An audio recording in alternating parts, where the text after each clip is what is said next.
Tratado da conformidade com a vontade de Deus, por Santo Afonso Maria de Ligório. Número 7. Feliz de vós, amado leitor, se sempre fazeis outro tanto. A santidade será a consequência e, tendo passado uma ditosa vida, concluirá com uma não menos ditosa morte. Quando se passa desta para outra vida, a esperança que os que ficam concebem da salvação de que partiu procede do conhecimento de que tenha morrido com resignação. Se abraçamos todas as vicissitudes da vida como vindas das mãos de Deus, e mesmo a morte, com submissão à sua vontade, por certo que morreremos santos e seremos salvos. Abandonemo-nos, pois, em tudo à boa vontade daquele Senhor que, sendo o mais sábio, conhece o que melhor nos convém, e sendo o mais amante, pois que deu a sua vida por nosso amor, quer também o que é melhor para nós. Fiquemos certos e persuadidos, diz São Basílio, de que Deus procura o nosso bem, sem comparação melhor, do que nós o podemos procurar ou desejar. Mas prossigamos e consideremos em que coisas nos devemos unir com a divina vontade. Primeiro, devemos unir-nos à vontade de Deus nas coisas naturais, como quando faz frio, calor, quando chove ou em tempo de escassez ou epidemia, e em outros casos iguais. Devemos abster-nos de dizer: que intolerável frio, que horroroso calor, que desagradável estação. Ou fazermos uso de algumas expressões que mostrem a nossa repugnância para com a vontade de Deus. Devemos querer tudo como é, porque Deus de tudo dispõe. São Francisco de Borja, indo uma noite a um convento de sua ordem, enquanto nevava muito, bateu à porta muitas vezes, porém os padres que estavam dormindo não o abriram. Quando amanheceu, muitos deles lastimavam tê-lo feito esperar tanto fora de casa, mas o santo lhes disse que ele tirara muita consolação durante aquele tempo, pensando que era Deus quem fazia cair os flocos de neve sobre ele. Segundo, devemos unir-nos à divina vontade quando padecemos fome, sede, pobreza, desolação e desonra. Em todo caso devemos dizer: Senhor, Tu fazes e desfazes, e eu estou contente, desejando unicamente o que Tu queres. E o mesmo devemos dizer, diz Rodrigues, daqueles casos imaginários sugeridos por Satanás, na intenção de nos fazer cair em alguma maldade, ou pelo menos nos inquietar. Se alguém vos dissesse estas e aquelas palavras, ou vos fizesse estas ou aquelas ofensas, que diríeis? Que faríeis?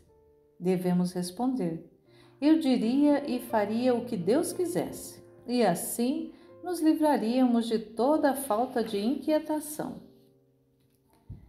Terceiro, se temos algum defeito natural, ou no nosso espírito ou no nosso corpo, como ter pouca memória, inteligência rude, pouca habilidade, falta de algum membro, saúde fraca, não nos lastimemos, pois que merecimento tínhamos para que Deus nos desse uma alma mais sublime ou um corpo mais bem organizado? Não podia Ele permitir que nascêssemos na classe dos brutos? Não podia Ele deixar-nos no nosso nada? Demos graças ao Senhor por tudo que Sua bondade nos tem concedido e por tudo que fez e faz. Quem sabe se, tendo nós tido maiores talentos, uma perfeita saúde e um corpo extremamente bem organizado, nos teríamos perdido. A quantos a ciência e o seu saber têm sido a origem da soberba e do desprezo com que tratam os outros e por isso causa da sua perdição? Em tal perigo estão outros muitos que se adiantam nas ciências e nos talentos. A quantos outros a beleza e as suas forças têm sido causa de muitos crimes? E ao contrário, quantos, por serem pobres, enfermos e disformes na sua figura, se têm salvado e sido santos? E quantos, se fossem ricos, instruídos e de boa presença, se teriam perdido e condenado? Portanto, contentemo-nos com o que Deus nos tem concedido. Não é necessária a beleza, a saúde, nem um engenho agudo, só é necessário salvar-nos, disse Jesus Cristo.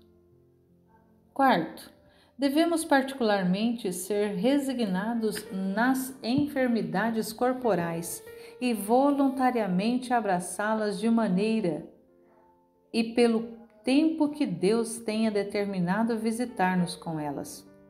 Devemos tomar remédio para restaurarmos a saúde, porque tal é a vontade de Deus. Porém, não aproveitando estes, devemos unir-nos à vontade divina, o que nos será de maior vantagem do que a mesma saúde. E devemos dizer em ocasiões tais: Senhor, eu não desejo a saúde nem a doença. Desejo unicamente que a vossa vontade seja feita. E sem dúvida, quanta virtude não lamentar nossas aflições durante o tempo da dor ou enfermidade. Porém, quando estas pesam sobre nós, não nos é vedado descrevê-las a nossos amigos, nem mesmo rogar a Deus que nos livre delas.